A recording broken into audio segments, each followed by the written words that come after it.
join together now for a moment of prayer. Most gracious, most loving God, we give you thanks for this day, for the gift of this life. We give you thanks for calling us to gather here as this community of faith. And we give you thanks for your presence that is always here with us. God, we ask that you would open us to that presence.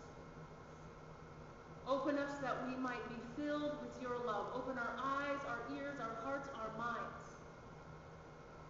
That as we are filled, as we go and leave this place, as we go about living our lives each and every moment, we might share that love everywhere that we go, with all whom we meet. We pray this in Jesus' name. Amen. Well, to enjoy. To enjoy means to take delight in, right? Or to have pleasure, to take pleasure in something. That's what it is to enjoy. And how many of you think, like the children, that God wants us to delight in this life? To enjoy life as we know it here. Anybody think God wants that for us? Well, Ecclesiastes, some of you may be familiar with that, talks about it over and over and over again. You would be hard-pressed to find a place in Ecclesiastes where they're not talking about enjoying life. Being merry. Drink, eat, be merry. Take joy in this life. Enjoy it. Delight in your living. Even take joy in your work. Because this life, all of it, is a gift of God. We are invited. We are called to enjoy this life. And like the kids, there are certain things that we enjoy doing, right? Maybe we enjoy reading a good book, watching an interesting movie, hanging out, spending time with friends and family members. Just going for a walk and listening to and seeing, witnessing the beauty of creation. We all have different ways that we enjoy our lives. But as I mentioned when talking with the kids, there are folks who don't have that opportunity. Not in the same way that most of us have it. There are folks who experience suffering, oppression, destruction, war. Now, I am not generally one of those people. I am a white American woman. I've been well educated. I did grow up in Iowa, so we had a really good school system. I went and got my undergraduate degree at the University of Iowa, and then went on to get my master's degree at Eden Theological Seminary. I'm well educated. And I have a good paying, stable job. I'm one of those people that could just go off and enjoy my life. Take pleasure in breathing in clean air and listening to the birds chirping. I can go about doing whatever I want, pretty much as I please.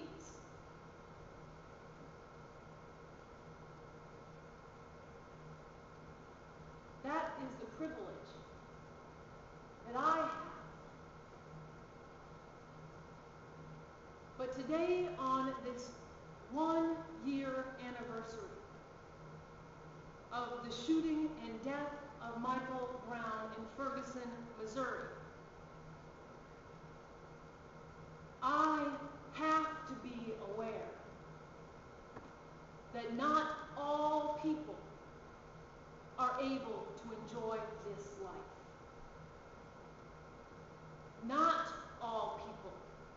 and particularly black people,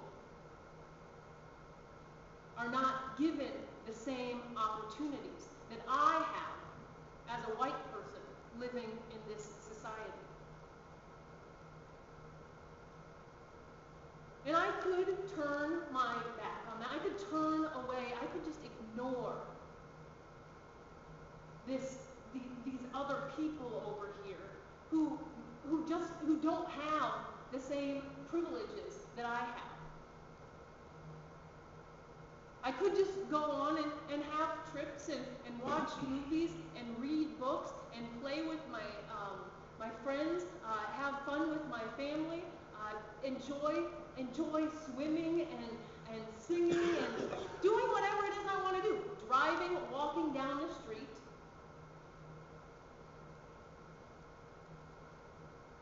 But I can't do that.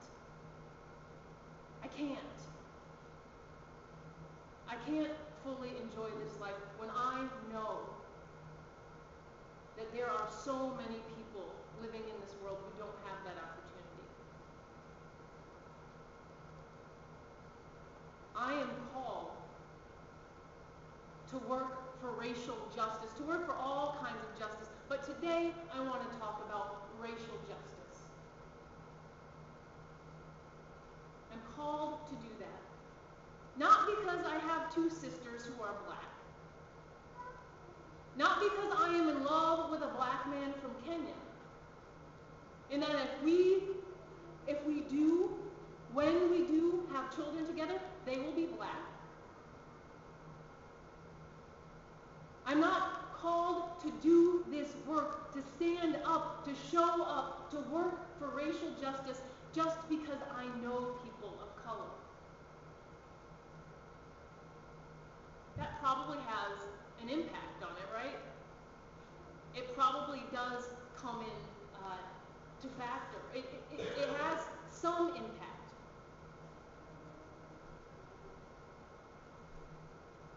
But more basically, more deeply, I am called to engage in this work because of my faith.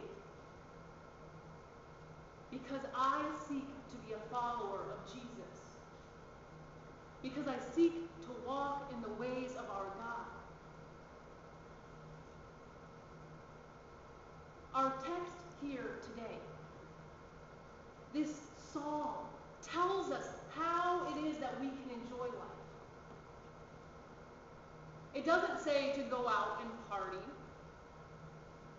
It doesn't say to eat, drink, and be merry. It doesn't say you can't do those things. But to find true enjoyment, true happiness, to take real pleasure and delight in this life,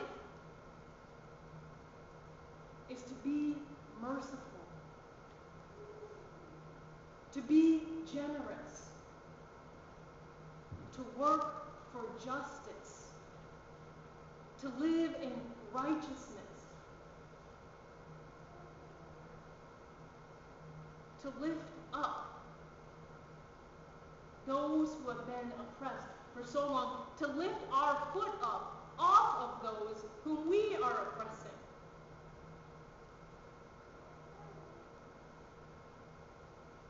Friends, that is what we are called to as followers of Jesus. As those who seek to follow the ways of God. True enjoyment in life comes from working for justice. Comes from saying Black Lives Matter and not just saying it, but showing up and making that a reality in this world. I can't enjoy this life. I just can't. While imprisoned in the system of racism and its partner, white supremacy, I cannot enjoy this life while I am imprisoned as well. Sometimes we think it's just the people of color who racism affects. No, our freedom is bound together. And when black folks become free, we all become free. We all have a better chance at living freely. You know, that's what the kids share that. What do they like about the summer? What do they enjoy about the summer? Freedom. Freedom. They are free to be exactly who they are. So no, I can't enjoy this life when my brothers, my sisters, my friends, God's beloved, when they are not free, when I am not free. I can't enjoy this life when unarmed black men are shot down and killed by the people who are pledged, who vow to serve and to protect them. I cannot enjoy this life when black children get a free ride. They get a free ticket to ride from prison, not from prison, to ride from the schools to the prison. They get a free ride on that pipeline. I cannot enjoy this life when black women are pulled over for a minor, minuscule, tiny, complete, almost insignificant traffic violation, and then end up dead in their jail cell a couple of days later. I can't enjoy this life when that is a reality in this world.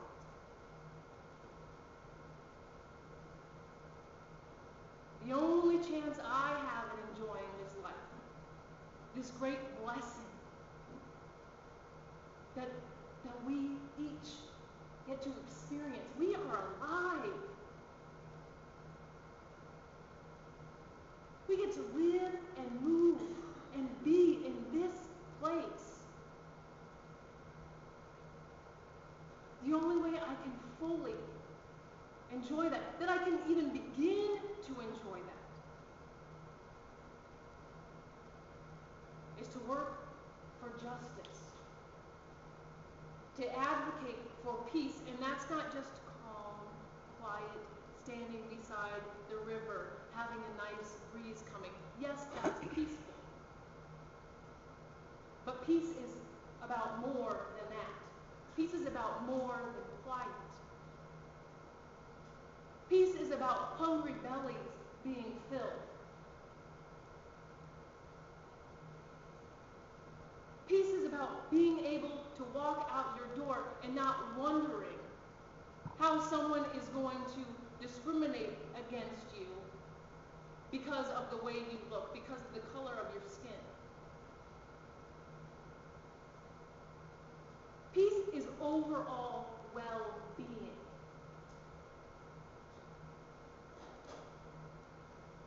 I cannot begin to enjoy this life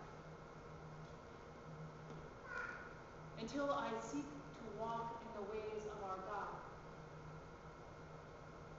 to live that commandment, to live that invitation, to love all, to love one another as I love myself.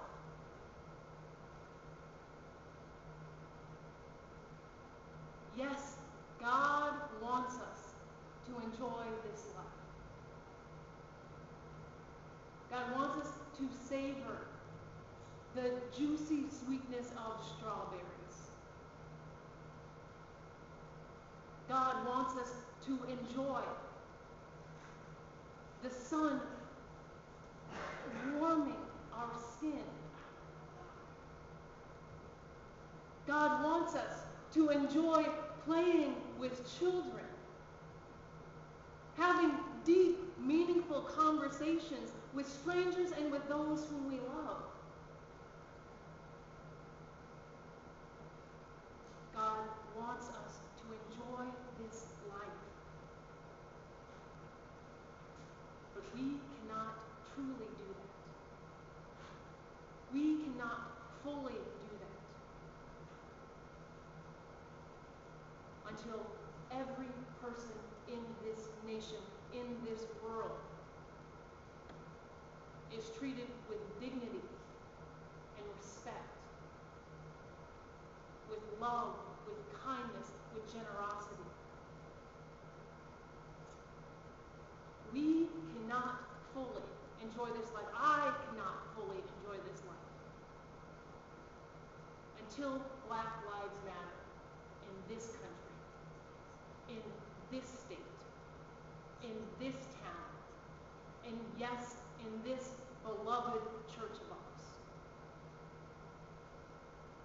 That is the only hope we have to really, fully, truly enjoy this life. Are you up for that challenge? Are you willing to truly live, to enjoy this life that God has given us in such a way that all of God's beloved are able to do the same? Amen.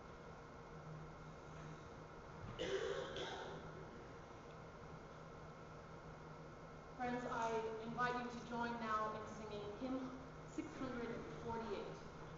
Some there are who by their life.